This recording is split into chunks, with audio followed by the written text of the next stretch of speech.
How to create a WhatsApp group. So first open WhatsApp.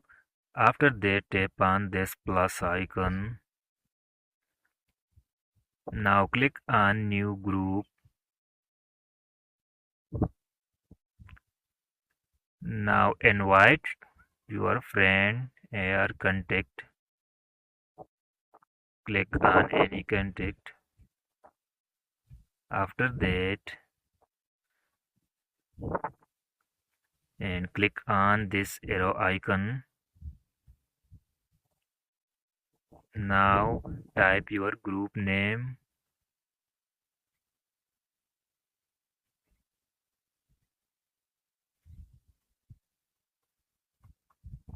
After that tap on this check mark icon. Now your group is created easily. Thanks for watching.